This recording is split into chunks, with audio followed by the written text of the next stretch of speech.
കരസേനാ ദിനാഘോഷത്തിന്റെ ഭാഗമായി പൂനെയിൽ കഴിഞ്ഞ ദിവസം നടന്ന പരേഡിൽ ഏറ്റവും ശ്രദ്ധയാകർഷിച്ച ഒരു കൂട്ടരുണ്ട്.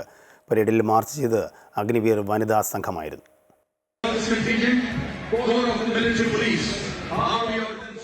സമസ്ത മേഖലകളിലും സ്ത്രീകളുടെ സാന്നിധ്യം ഉറപ്പാക്കാനുള്ള ഊർജിത ശ്രമങ്ങൾക്ക് സാക്ഷ്യം വഹിക്കുന്ന നാടാണ് ഭാരതം. നമ്മുടെ സൈന്യത്തിലടക്കം വനിതകൾക്ക് പ്രാതിനിധ്യം നൽകാൻ ഭരണാധികാരികൾ പ്രത്യേക ശ്രദ്ധ പതിപ്പിക്കാറുണ്ട്.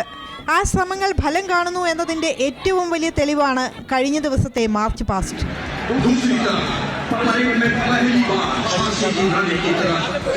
നൂറുകണക്കിന് വനിതകൾ പരേഡിൽ അണിനിരക്കുന്ന മനോഹരമായ കാഴ്ച. ഇതാദ്യമായാണ് ഇന്ത്യൻ സൈന്യത്തിന്റെ വനിതാ പ്രതിനിധി സംഘം കരസേനാ ദിനത്തിലെ പരേഡിൽ പങ്കെടുക്കുന്നത്. ക്യാപ്റ്റൻ സന്ധ്യ റാവു ആണ് പരേഡിൽ വനിതാ സംഘത്തെ നയിച്ചത്. Indian Army serves as an ideal organization which provides equal opportunities to men and women who have it in them. So you just need to embrace the opportunities and embark on the path of courage and valor. Sir, we were so overwhelmed to march for the first time. As we were making the history, we were so full of pride and honor. And for sure we will make the history and make others proud as well.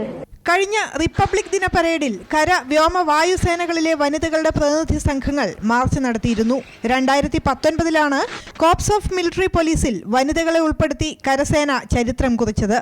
Therefore we have to start. Earlier you start, better it is. And that's why I made this beginning. And in the days to come you will find that women will play a very pivotal role as far as the evolution and progression of Indian armies. News desk, Amrita TV.